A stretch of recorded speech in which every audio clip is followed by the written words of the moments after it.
Hello, everybody. Today I will be covering a work by Friedrich Nietzsche. It'll be Thus Spoke Zarathustra, and this isn't part of the title, but it's a very key concept of the text. God is dead, and of course it is by me, Pablo, Llano, Dumar. So let's get into it. So primary ideas, very quickly before getting into it, Thus Spoke Zarathustra is a very long text that covers a variety of things surrounding the human condition and society. So I will very much be trying to narrow these down to the concepts that relate to environmental ethics. But of course, it's a very good and very long text. Here I just have some quotes before we actually start to elaborate too much on them. So in this slide, I will pretty much just be reading these quotes and elaborating just a little.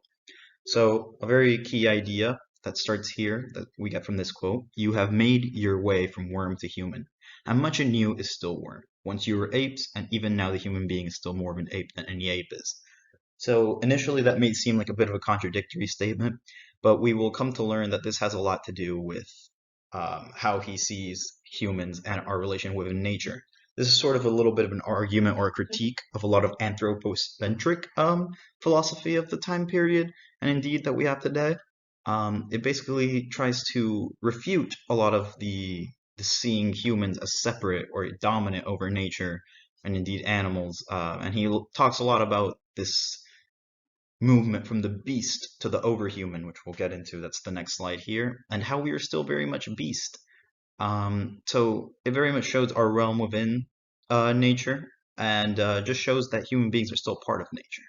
So this is all of these ideas and virtues that he talks about sort of come together to form the overhuman or the superman or the ubermensch, depending. You've probably heard it in multiple of ways. It is a very popular concept within modern philosophy. Basically, this overhuman, which is what I will be calling it, um, has this combination of virtues, and it turns him into the last humans, as he calls it, or these last ethics of humans that have moved to a world where God is dead.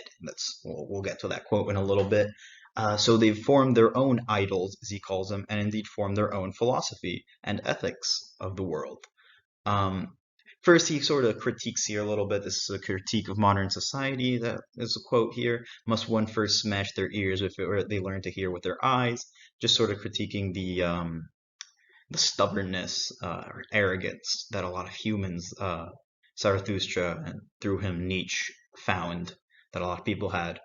So a lot of these social constructs that humans have, religion, culture, pride, etc., are deconstructed by Zarathustra in the text, and he sort of, in a almost joking way, uh, points out how foolish they are. It's very enlightening, I guess. So here we have the quote about how God is dead. Dead are all gods. Now we want the overhuman to live. May this be at the great midday our ultimate will. So he's saying now that God and all this false morality is gone, the overhuman can actually live, and at the great midday, which is a concept I'll explain a little bit here, the overhuman will appear. So the great midday is basically the shining of the sun's rays and how it represents the bestowal of wisdom upon the people. Kind of how Zarathustra, who gained his wisdom by being out in nature, another important part of the text, gained that wisdom. The sun's position at the great noontide or noon symbolizes a time when humanity is halfway through its course between animal and overhuman, sort of how I already said, and is on its way to reaching its highest potential or highest hope. And then down here, it's just Zarathustra is indeed happy in his heart because he knows we have this potential. And he says, sort of as we've already mentioned, human beings are more dangerous than animals because we have this potential, but also because we have not reached it yet. And we have the three transformations, but that's sort of unrelated to the ethics we will be going into. So elaborating a little bit on what I just mentioned, the critique of anthropocentrism, which is the view that human beings are central or the most significant beings in the world, that is very much challenged. That passage we quoted back there to kind of show. But he does concede that we are superior to nature. Again, we are more dangerous than any beast. But it emphasizes how interconnected we are to danger. As I was mentioning, Zarathustra gains his knowledge because he left society, these false social constructs that exist, and he indeed went out into nature and he was made enlightened by just living in it. So this just kind of means that humans should recognize their place within the broader ecological system and act responsibly towards it, aka not exploiting it, not abusing it. So this very much relates to our environmental ethics, and it shows that Nietzsche believes that we have a responsibility as the dominant force within nature to protect it. Nietzsche also highlights the importance of embracing our animal nature. He encourages a more instinctual, natural way of living, free from the constraints of social conventions. Uh, Again, that's very much something we already mentioned and very important to the text. This perspective implies that humans should strive to align their actions with the rhythms and needs of nature, avoiding, again, excessive exploitation and destruction of the environment. Nietzsche's concept of the will to power, in the context of environmental ethics, can be seen to represent the driving force of all life and emphasizes the inherent desire for growth, self-affirmation, and self-overcoming. When we sort of relate this to an environment, because again, this is just one way we can look at this text. It's a very broad text. This concept suggests that humans should strive to harmonize their desires and actions with the flourishing of the natural world rather than imposing dominance or control. Again, it very much has just a few key ideas towards the environment. This text, it does not really go towards too many. It's not a text based on environmental ethics, but it does have these very critical connections that he believes are key towards reaching this Ubermensch. This is just a quote. I won't bother going over it. We've very much been over that. But I will say that the rope over an abyss basically represents, the pits of human condition and how our social constructs can hold us back and turn us into monsters or beasts as well.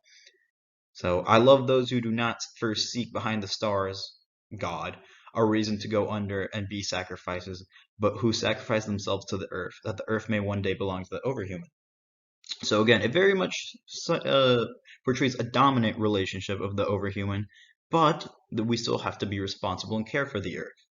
I love him who works and invents, that he may build a house for the overhuman and prepare each and every animal and plant for its sake, for thus he wills his going under.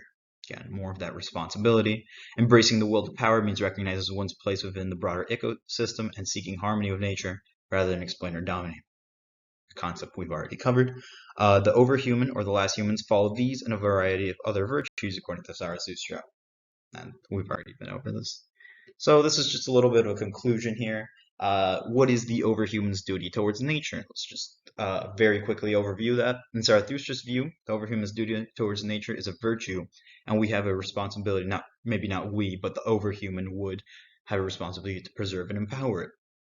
As we are not only a part of nature, but dominant over it as well, connecting to other virtues of the overhumans, we see that even with a lack of a god, which is one of the critical ideas of this text, with our own virtues that we will now form with this God being gone. Zarathustra thinks humans should look to protect nature, not because of a God in the sky, but because it is what is right and it is what is virtuous. Although the majority of the text is not focused on the environment, that's something I've tried to emphasize a little bit here, rather society and the human condition. Nature and the environment is linked to the human condition, and the time is taken to sort of outline what these responsibilities are, and they are very much a key characteristic of the overhuman's characteristics.